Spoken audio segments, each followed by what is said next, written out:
De estas. Vamos a enlazarnos con el investigador de la Universidad Autónoma del Estado de Chihuahua y especialista en seguridad pública, el doctor Víctor Manuel Sánchez Valdés, para poder hablar de esta situación.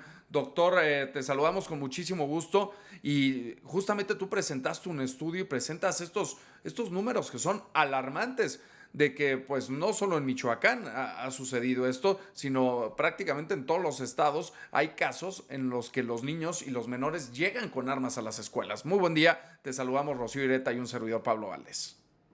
Hola, muy buen día, Pablo, muy buen día, Rocío, es un placer estar con ustedes. Digo, efectivamente, pues a raíz de los lamentables hechos de Lázaro Cárdenas, Michoacán, pues me di a la tarea de profundizar en el problema y de revisar en reportes hemerográficos cuántos incidentes con armas en las escuelas habíamos tenido de 2000 a la Uh fecha, -huh. o sea, es decir, 25 años y fracción en el periodo. Y pues los resultados son preocupantes. O sea, no solo tenemos 143 incidentes en las escuelas, digo, no todos son tiroteos, o sea, en algunos pequeños casos son tiroteos, en otros sí hubo detonaciones, pero no dirigidas contra personas. Y los más ingresos de armas reales a las escuelas. Esto es muy importante. En estos 143 casos no se están tomando en cuenta armas de juguete, no se están tomando en cuenta armas de balines, no se están tomando en cuenta armas blancas, ni se están tomando en cuenta amenazas por internet que no se concretaron. Y pues como pueden ver en el mapa, existen en 31 de las 32 entidades federativas. Solo Aguascalientes no encontramos datos reportados, aunque en Aguascalientes pues sí hubo riñas con armas blancas, sí hubo ingresos de armas de juguetes y balines, ¿no? Entonces digamos tampoco es que se trate de un espacio seguro. Pero ¿qué es lo que más debe preocuparnos? La tendencia a la alza. O sea, es decir, si vemos los datos, Uh -huh. de 2000 a 2011 hubo 3 casos solamente. Y luego, a partir de 2012 hasta 2020, empieza a haber algunos casos cada vez más consistente, pero sobre todo de 2022 a la fecha se concentra el 65% de los casos. Ustedes pueden ver en la gráfica cómo 2025 es el año con mayor incidencia, con 30 casos, pero ojo, vean la fecha en la que estamos, primeros días de abril, y ya llevamos 17 casos en 2026. Esto quiere decir que si seguimos esta tendencia, 2026 pinta para ser el año con mayor incidencia en este fenómeno. Víctor Manuel, buenos días. ¿Por qué piensas que se puede estar dando este aumento, esta escalada? ¿Cuáles son los factores que están a lo mejor favoreciendo la disponibilidad y el ingreso de estas armas a las aulas, a los centros de estudio? Bueno, hay varios factores, digamos, el principal es la disposición de armas, ¿no? Porque lo primero que se piensa cuando se habla de estos temas, pues es culpar a la violencia que se ve en videojuegos, en películas, en series o aspectos de salud mental que sin duda influyen, digamos, pues en Uh este -huh. caso del estudiante en Michoacán, están presentes cuestiones de salud mental que se acervaron después de la pandemia, pero el problema de fondo es la disposición de armas que hay en nuestro país. O sea, es decir, los propios estudiantes las sacan de sus hogares y están no resguardadas con llaves, sino a la mano de ellos y son quienes llevan las armas. Se estima que hay más de 15 millones de armas ilegales en nuestro país que ingresan aproximadamente 300,000 cada año y eso pues es un mal caldo de cultivo y además hay un fenómeno de imitación. Es decir, vemos recurrentemente cómo esto sucede en los Estados Unidos. Allá hay 2.500 tiroteos registrados en escuelas. Obviamente el problema es mucho mayor, pero uno de los argumentos que yo vertía es que si bien allá el problema es mucho mayor, en México está comenzando a ser un problema y por tanto debemos de atenderlo.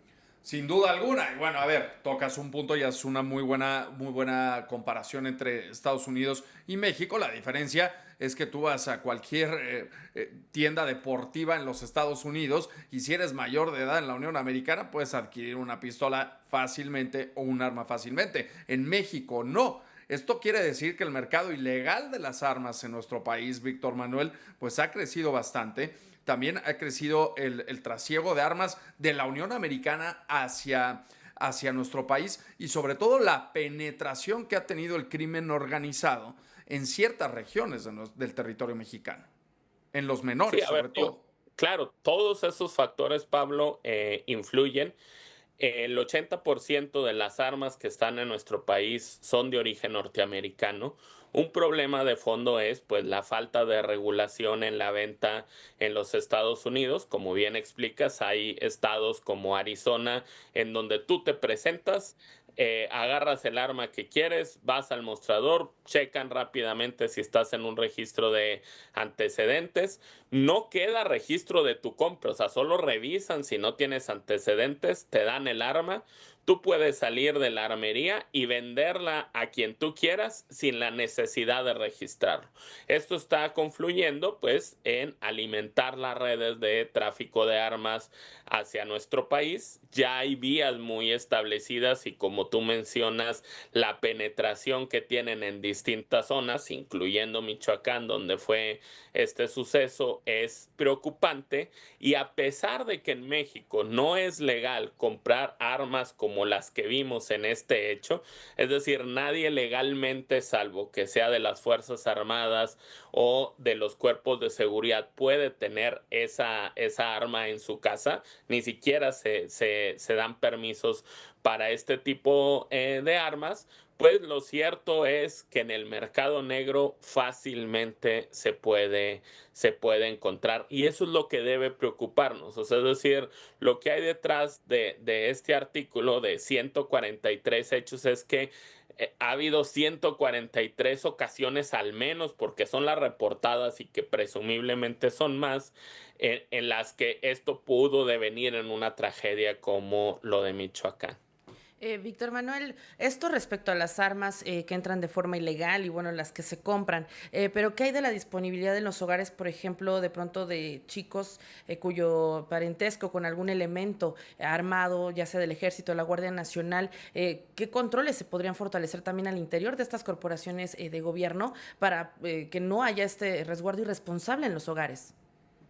Sí, claro, a ver, tocas un punto muy, muy importante, Rocío. Digo, también quienes forman parte de Fuerzas Armadas, de cuerpos de seguridad, pues tienen armas en su casa. De hecho, de los 143 casos, hay al menos 20 que están relacionados con hechos de hijos o familiares de policías. Hay incluso policías que han entrado a las Ujú. escuelas a amenazar, no sé, porque golpearon a su hijo, lo cual es totalmente reprobable. Y sí tenemos que transitar, o sea, y era una de las cosas que yo proponía en el artículo, hacia un esquema en donde endurezcamos las penas por faltas en el resguardo de las armas. Es decir, las armas la sacan los estudiantes de sus casas.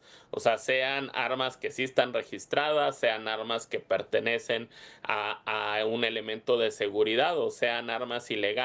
Lo cierto es que la falta de resguardo, la falta de provisión en los propios hogares, pues son parte de este problema y entonces tiene que haber penas más duras para los padres de familia que por irresponsabilidad dejaron que sus hijos tuvieran acceso a las mismas. Sí, digamos, estamos viendo que una de las principales responsabilidades, si no es que la principal, es que las armas los menores las sacan de los propios hogares.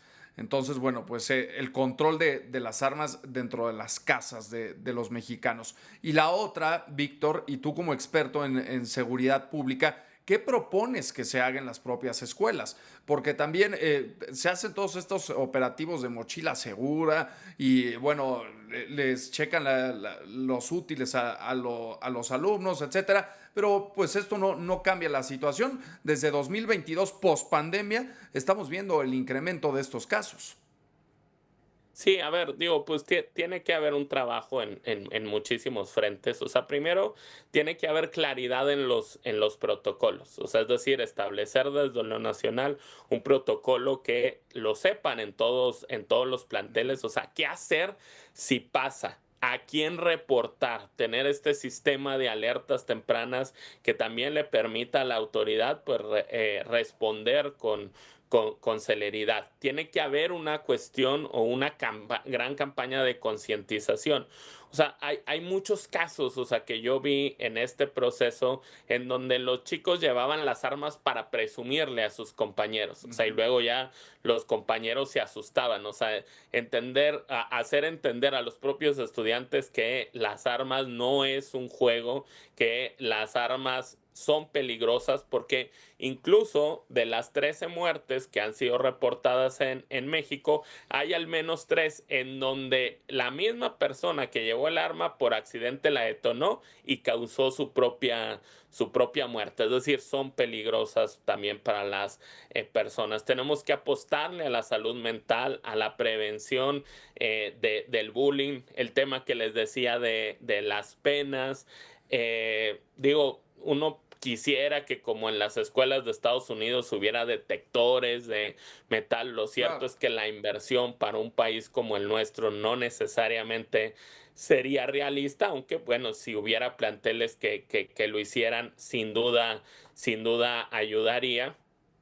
Y como tú bien mencionas, pues está el tema del operativo mochila. Y aquí hay que tener cuidado. Primero uno, porque el revisar las mochilas de los estudiantes puede ser violatorio de sus derechos, del Ujú. derecho a la intimidad, sobre todo. Entonces, creo que se tiene que especificar en qué casos. O sea, qué casos creo yo está justificado. Primero, cuando hay una alerta, o sea, es decir, cuando hay un peligro real de que un bien mayor puede verse afectado. Creo que en esos casos se puede justificar la revisión de las mochilas y creo que también tenemos que hacer copartícipes a los padres de familia para que den su anuencia, que en esos casos pues se pueda hacer un operativo mochila con el fin de salvaguardar la integridad y la vida de los propios estudiantes. Víctor, qué interesante plática. Agradecemos muchísimo que nos hayas tomado la comunicación en base justamente a este estudio que vimos en tus redes sociales y por eso te buscamos.